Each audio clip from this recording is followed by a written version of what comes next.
మీ చదువుకున్న పిల్లలు ముఖ్యంగా నల్గొండ జిల్లా ఉస్మానియా యూనివర్సిటీ కేంద్రంగా ఏ ఎస్ఐ మా మహబూబ్నగర్ జిల్లాలో ఎవరిని గదులు ఇచ్చినా ఏం పేరయ్యా ఏ ఊరయ్యా అంటే ఎవరైనా నల్గొండ జిల్లా అని చెప్తారు. ఇవాళ ఎస్ఐలు కానిస్టేబుల్ ఇవాళ డిఎస్పీలు అంటే నల్గొండ జిల్లా కేంద్రం. ప్రభుత్వ ఉద్యోగ ఖాళీలు భర్తీ చేయక పెండింగ్ పెడితే 10 సంవత్సరాలు దిల్సుఖ్ నగర్ చౌరస్తాల్లో, అశోక్ నగర్ చౌరస్తాల్లో, అమీర్పేట చౌరస్తాల్లో ఏండ్ల కొద్ది కోచింగ్ సెంటర్ల చుట్టూ తిరుగుతుంటే నిరుద్యోగ యువకులు సంవత్సరం తిరిగే లోపల 60,000 ప్రభుత్వ ఉద్యోగ నియామక పత్రాలు ఎల్పి స్టేడియంలో అందించి దేశంలోనే రికార్డు సృష్టించిన ప్రభుత్వం కాంగ్రెస్ ప్రభుత్వం, ప్రజా ప్రభుత్వం. ఇవాళ ఈ వేదిక మీద నుంచి నేను మాటిస్తున్నా, 2.5 సంవత్సరాలు ఈ ప్రభుత్వం పూర్తి చేసుకునే లోపల 1,00,000 ప్రభుత్వ ఉద్యోగాలు ఇచ్చి 1,00,000 మంది నిరుద్యోగ యువకులను ఉద్యోగాలు కల్పించి వాళ్ళ కుటుంబం ఆత్మ గౌరవంతో బ్రతికే విధంగా ఉజ్వల భవిష్యత్తు అందించే విధంగా ఈ ప్రభుత్వం చర్యలు చేపడుతుందని చెప్పి నేను ఈ సందర్భంగా తెలియజేస్తున్న మిత్రులారా ఇవాళ ఆలోచన చేయండి. 10 ఏళ్ళు వాళ్ళ చేతుల్లోనే ఉన్నది. 20 లక్షల కోట్లు చంద్రశేఖరరావు చేతికి వచ్చినాయి. 1,00,000 కోట్లు పెట్టి కట్టిన కాళేశ్వరం ఇవాళ కూలేశ్వరం అయిపోయింది. కట్టింది కూలింది 3 ఏళ్లలోనే అయిపోయింది. వెనకటికెవడో బుద్ధిమంతుడంట పందిరేస్తే కుక్కతో తలిగి కూలిపోయిందంట. చంద్రశేఖరరావు కట్టిన కాళేశ్వరం 3 ఏళ్లలో కూలేశ్వరం అయింది. నేను అడుగుతున్న ఇవాళ ఈడికి వచ్చిన వాళ్ళని ఇంజనీర్లను తెలంగాణ మేధావులను ఆలోచన చేయండి. 60-70 ఏళ్ల కింద మేము కట్టిన నాగార్జున సాగర్ ఎట్లుంది, మేము కట్టిన మూసీ నది ఎట్లుంది, మేము కట్టిన శ్రీశైలం ఎట్లుంది, మేము కట్టిన శ్రీరామ్ సాగర్ ఎట్లుంది, మేము కట్టిన కల్వకుర్తి ఎట్లుంది, భీమా ఎట్లుంది, నెట్టంపాడు ఎట్లుంది, కోయిల్ సాగర్ ఎట్లుంది, జూరాల ప్రాజెక్ట్ ఎట్లుంది. మాట్లాడదామా, చర్చ చేద్దామా? నాగార్జున సాగర్ కట్ట మీద మేం కట్టింది ఎట్లుందో మీరు కట్టిన మేడిగడ్డ సుందిల అన్నారం పోదమా? ఆడనే కూలిన కూలేశ్వరం కాడ మిమ్మల్ని ఉరి తీసినా తప్పు లేదు. మీరు కట్టుడు 1,00,000 కోట్లు మింగి తెలంగాణ ధనాన్ని దోసుకుని ఇవాళ 3 అడుగులైన ఆనాడు ఎట్లుండే ఈనాడు ఎట్లున్నాడో మీరు ఒక్కసారి ఆలోచన చెయ్యండి. ఆనాడు గంజి కష్టం ఉన్న 3 అడుగులైన ఇవాళ బెంజ్ కార్లలో తిరుగుతుండే ఎక్కడి నుంచి వచ్చినాయో మీరు ఒక్కసారి ఆలోచన చేయండి. ఇవాళ మీరు మమ్మల్ని పని చేయలేదంటారా? ఇవాళ తుంగతుర్తికి పెద్దలు ఉత్తమ్ కుమార్ రెడ్డి గారు చెప్పిండ్రు, దేవాదుల నుంచి ఇక్కడికి నీళ్లు తేవాలే ప్యాకేజ్ నెంబర్ 6 నుంచి అని ఈ వేదిక మీద నుంచి నేను మాట ఇస్తున్నా. తుంగతుర్తి శాసనసభ నియోజకవర్గానికి దేవాదుల ద్వారా గోదావరి జలాలను తరలించి మీ ప్రాంతాన్ని సస్యశ్యామలం చేసే వరకు మా ప్రభుత్వం విశ్రమించదు. మేము ఖచ్చితంగా పని చేసి చూపిస్తామని నేను ఈరోజు చెప్పదలుచుకున్నా.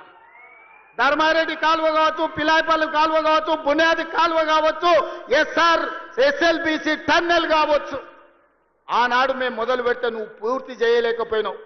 ఏట్లో రాయి తీయ కూట్లో రాయి తీయలేనోడంట ఏట్లో మునిగి పెద్ద బండరాయి తీస్తాడంట. ఈ మునగాడంట గోదావరి జలాలు తుంగతుర్తికి తెస్తాడంట. 10 ఏళ్ళు మన గడ్డి వీకినవా? ఫామ్ హౌస్ల దొర దగ్గర గాడిద పని చేసినావా అని నేను అడుగుతున్నా.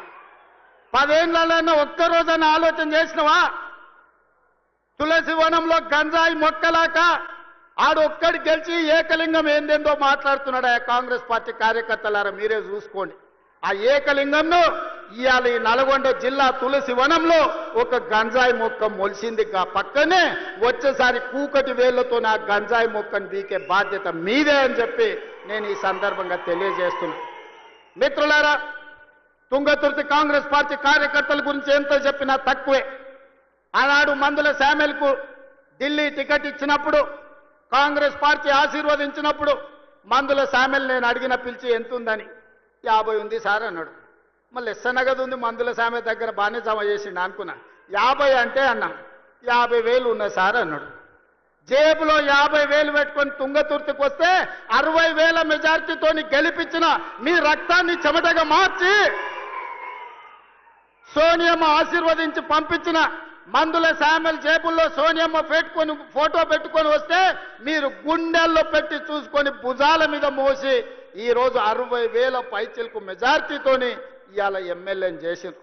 మందుల శామెల్ వాళ్ళందరూ నీ కుటుంబ సభ్యులు, నీ సోదరు, వాళ్ళందరినీ నువ్వు మంచిగా చూసుకోవాలి. వాళ్ళందరి కష్ట సుఖాలల్లో కలుపుకపోవాలి. ఓరికి బాధ ఉంటుంది, ఓరికి దుఃఖం ఉంటుంది, ఓరి కోపం ఉంటుంది, ఒకరికి ఆలోచన ఉంటుంది, ఒకరికి ఆశ ఉంటుంది. నువ్వు స్థానిక శాసనసభ్యుడివి, ఓపికతోనే అందరినీ కలుపుకపోవాలి. ఎందుకంటే ఆ ఎల్లా కేవలం సోనియమ్మ మాట మీద నిన్ను 60,000 మెజార్టీతో వీళ్ళే గెలిపించారు.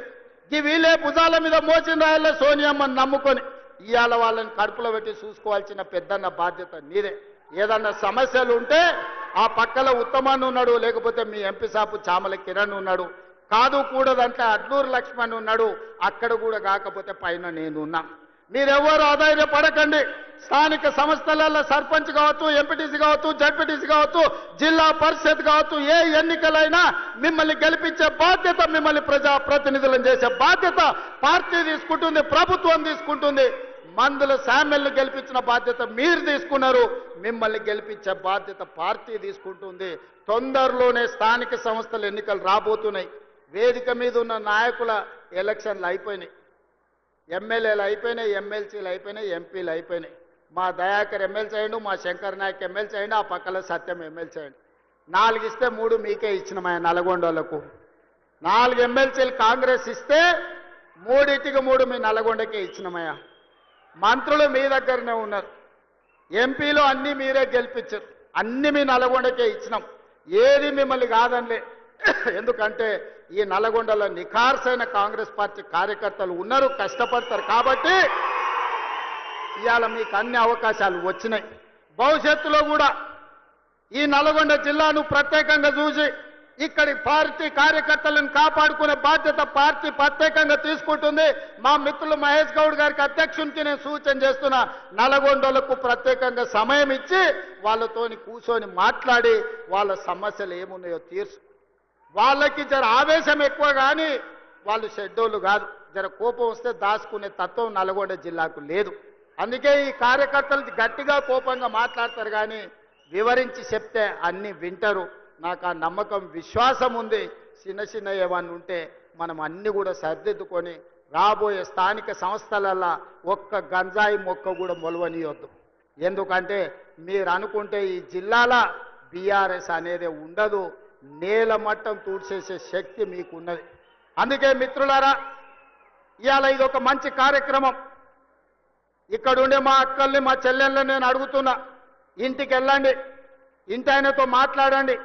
చెప్తే ఇంటే సరే, లేకపోతే ఆయనకు చెప్పకరి. ఎందుకంటే ఆయన అప్పుడప్పుడు అక్కడిక్కడ చూస్తాడు. సన్నబియ్యం ఇచ్చినమా లేదా ఆలోచన చేయండి. రేషన్ కార్డు వచ్చిందా లేదా ఆలోచన చేయండి. రైతు రుణమాఫీ జరిగిందా లేదా మీరు చూసుకోండి. ఇందిరమ్మ ఇల్లు కట్టుకుంటురా లేదా మీరు ఆలోచన చేయండి. రైతు భరోసా వచ్చిందా లేదా మీరు చూసుకోండి. గ్రామానికి మంచినీళ్ళు వచ్చినాయా లేదా మీరు చూసుకోండి. మీ అన్న, మీ సోదరుడు, మీ తమ్ముడు, మీ రేవంత్ అన్న ఎప్పుడు వచ్చినా మిమ్మల్ని కలుస్తున్నాడా లేదా చూడండి. ఆ ఏళ్ళ ముఖ్యమంత్రి ఎట్లుండే, ఇవాళ మీ అన్ననో మీ తమ్ముడో ఎట్లున్నాడో ఒక్కసారి ఆలోచన చెయ్యండి. అందుకే ఇవాళ ఎవరు ఎట్లున్నా 10 ఏళ్ళు మనం ఉంటాం. నేను ఈ వేదిక మీద నుంచి ఒక్క మాట స్పష్టంగా చెప్పదలుచుకున్నా.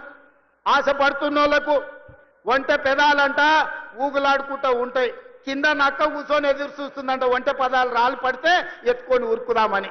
ఇవాళ బీఆర్ఎస్ వాళ్ళు కూడా గట్లనే ఇంకొస్తుంది మాకు అధికారం అని వాళ్ళు ఆలోచన చేస్తారు. 94 నుంచి 2004 2 సార్లు టీడీపీ అధికారంలో ఉంది. 2004 నుంచి 2014 వరకు 2 సార్లు కాంగ్రెస్ పార్టీ వైఎస్ రాజశేఖర రెడ్డి నాయకత్వంలో అధికారంలో ఉంది. 2014 నుంచి 2024 వరకు చంద్రశేఖరరావు అధికారంలో ఉన్నాడు.